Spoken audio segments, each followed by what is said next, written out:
Buenos días, compartimos el reporte número 67 del Ministerio de Salud de la Nación en relación a la pandemia por el nuevo coronavirus, la situación actual, las medidas implementadas y las nuevas recomendaciones. 2.669 son los casos confirmados en la Argentina, se han sumado en las últimas 24 horas 98, generando una tasa de incidencia de 5.38 casos cada 100.000 habitantes. El 51% afecta a los varones, 49% a las mujeres, con una edad promedio de 44 años. Tenemos 122 los casos fallecidos acumulados, con una tasa de letalidad del 4,5% de los casos confirmados y una tasa de mortalidad general de 2,7 casos fallecidos cada millón de habitantes. La edad mediana es de 71 años y 71% de los casos fallecidos corresponden a varones. 32% de los casos confirmados están relacionados a un antecedente de viaje, el 35,7% está relacionado a un contacto estrecho con pacientes con COVID y el 16,8% se relaciona con transmisión comunitaria que se observa en el área metropolitana, Buenos Aires, en Chaco y en Ushuaia, en la provincia de Tierra del Fuego. A su vez tenemos una transmisión local en conglomerados, en Santa Fe, Córdoba y en Río Negro, en Ciudad Capital, en Santa Fe, Rosario Rafaela, en Ciudad Capital de Córdoba, Altagracia, Río Cuarto. 22 son las provincias que han sido afectadas con casos confirmados en nuestro país, no poseen casos Formosa y Catamarca. Los pacientes que tenemos internados en unidades de terapia intensiva ascienden a 126, 666 ya son los pacientes que han sido dados de alta, lo cual representa el 24,5% del total. 505 de estos pacientes han sido dado de alta de manera definitiva y el resto ha sido dado de alta de manera transitoria. 22.310 los casos que han sido descartados en un 97,8% en base a los exámenes de laboratorio y el porcentaje restante por no reunir criterios epidemiológicos para ser definidos como un caso sospechoso. La cantidad de test de diagnóstico que se han realizado en la Argentina asciende a 28.650, 2.193 realizados en las últimas 24 horas en la cadena, el grupo de laboratorios, 142 públicos y privados que tenemos en nuestro país. Esto lo que nos da es una relación de 631 test cada millón de habitantes en Argentina y el porcentaje de positividad acumulado que llevan estos test asciende a 10,86%. Esta situación de casos confirmados se da en un contexto en el cual, a partir del día de ayer, la definición del caso sospechoso en nuestro país, a partir del análisis que ha hecho de la información epidemiológica actual, nuestro Ministerio de Salud ha tenido algunas modificaciones. La definición consta de un criterio inicial en el cual una presencia de fiebre de 37,5 grados acompañada por tos, dolor de garganta o dificultad respiratoria o la presencia de reducción en el olfato y en el sabor, anosmia, tigeusia, puede ser considerada como caso sospechoso siempre y cuando vaya acompañada en los últimos 14 días de un viaje al exterior, un contacto con un paciente de COVID o el hecho de ser residente o haber tenido una estadía en las zonas de transmisión comunitaria que comentamos. También la definición de caso sospechoso aborda aquellas neumonías que sufren los pacientes y no tienen una etiología determinada. Hacemos también hincapié que en la presencia, como otro criterio, de esta reducción en el olfato o en el sabor, anosmia, digeusia, de reciente aparición, que no tenga una etiología determinada, también tiene que ser tenida en cuenta y si aparece de manera súbita y aislada, la conducta es tener 3 días de aislamiento y a partir de ahí, con la consulta, realizar un análisis de laboratorio que es una reacción en cadena de polimerasa. Con respecto al personal de salud, el personal de salud y esencial que tenga síntomas como fiebre acompañado de 2 o más de los síntomas que habíamos hablado anteriormente, como es el dolor de garganta, la tos, la dificultad respiratoria, junto a la anosmia o digeusia, también tiene que ser considerado. Puede suceder que el personal de salud no tenga fiebre, pero sí tenga 2 o más de los síntomas que recién comentamos, con lo cual para este grupo, en esta condición, también como dijimos anteriormente, se debe indicar a pesar de la presencia de fiebre, el aislamiento durante 3 días y al tercer día la realización del test de laboratorio reacción en cadena de polimerasa. Esta situación nacional se observa en un mundo con más de 1.991.000 casos, 130.000 fallecidos, y en América más de 707.000 casos y 30.245 fallecimientos.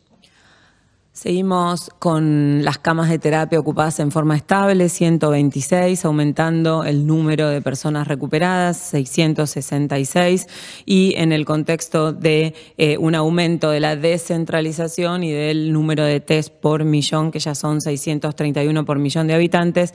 Queríamos hacer un comentario especial en relación al personal de salud, de las 2.669 personas que han sido confirmadas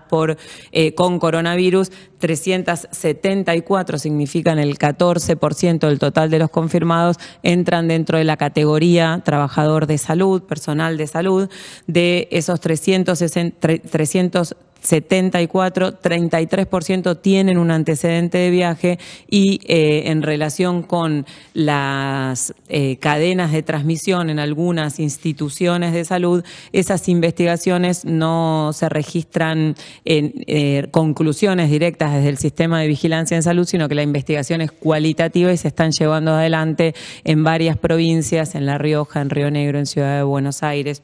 y en Chaco, donde se presentaron estas situaciones desde el inicio de esta situación epidemiológica, y se van a publicar en el boletín epidemiológico con más detalle. En este contexto, de los 371 casos confirmados, hubo 3 fallecidos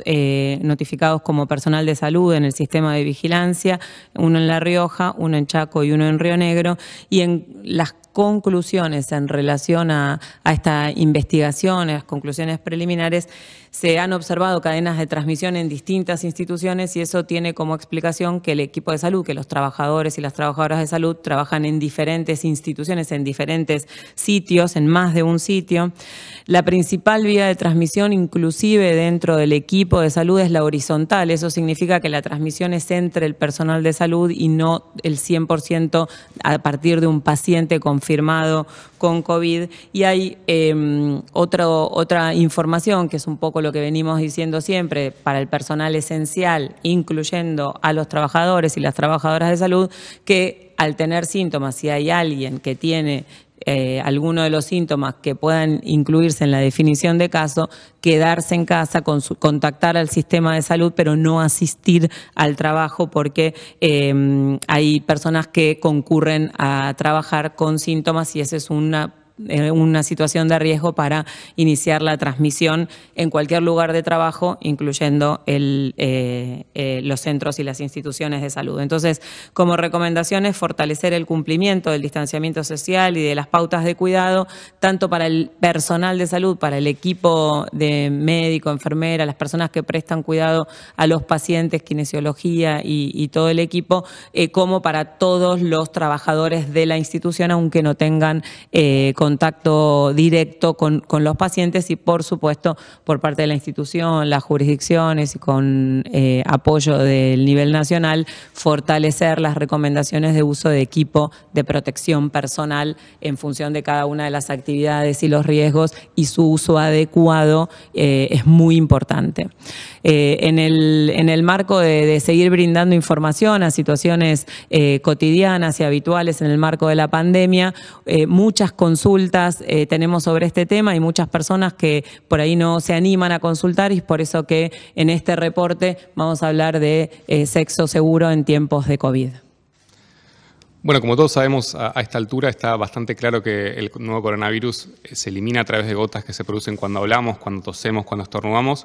Hay muy poca información disponible hoy de si el virus se elimina efectivamente a través del semen y a través de las secreciones de la vagina y del recto. Está muy claro que el virus se puede transmitir muy fácilmente a través de actos cotidianos como los besos. Hay poca información a la fecha si es posible la transmisión por vía sexual, pero también es bastante probable que pueda transmitirse a través de prácticas como el sexo anal oral. Ya a esta altura todos sabemos, y lo venimos repitiendo todos los días, que el distanciamiento social preventivo es la medida más efectiva que tenemos para prevenir la transmisión del nuevo coronavirus. Y cuando hablamos de distanciamiento social, hablamos de evitar el contacto cara a cara, entre otras cosas, y evitar el contacto cara a cara también incluye los encuentros sexuales con personas con las que no convivimos. Tenemos que tener todo el tiempo presente que estas medidas son transitorias y que es la mejor herramienta que tenemos para evitar la transmisión del nuevo coronavirus.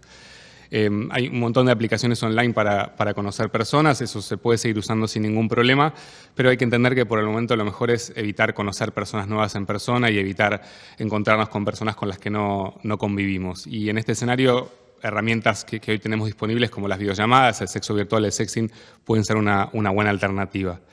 Es importante también, decíamos, evitar los encuentros sexuales con las personas con las que no convivimos y con cualquier otra persona que tenga fiebre o síntomas respiratorios, incluso si es alguien con quien convivimos, incluso si es nuestra pareja estable. Sabemos que el lavado de manos también es una medida que es altamente efectiva para reducir la transmisión del nuevo coronavirus. Es más importante que nunca el lavado de manos después de las relaciones sexuales, después de la masturbación o después del sexo virtual. Y es importante también lavar y desinfectar teclados, teléfonos, juguetes sexuales y cualquier otro objeto que hayamos usado, incluso aunque no haya sido compartido con otras personas. Hay que recordar también que el preservativo es una medida que es altamente efectiva para prevenir la transmisión del VIH y de otras infecciones de transmisión sexual y además previene los embarazos no intencionales. Y también es importante recordar que hay algunas infecciones de transmisión sexual, como la hepatitis B, que podemos prevenirlas con vacunas que hoy están en nuestro calendario nacional de vacunación. Y recordemos también que las personas con VIH que reciben tratamiento antirretroviral y que mantienen una carga viral indetectable no pueden transmitir el virus a otras personas por vía sexual. Es muy importante que vayamos compartiendo información a medida que la vamos teniendo, vamos aprendiendo día a día y se va investigando día a día lo que sucede en relación a este virus, su forma de transmisión, y en este aislamiento social preventivo obligatorio también va surgiendo situaciones y dudas en relación a la cotidianeidad y bueno, un poco nuestra función también es ir compartiendo información para transitar este aislamiento social preventivo obligatorio de la manera más segura posible. Muchas gracias.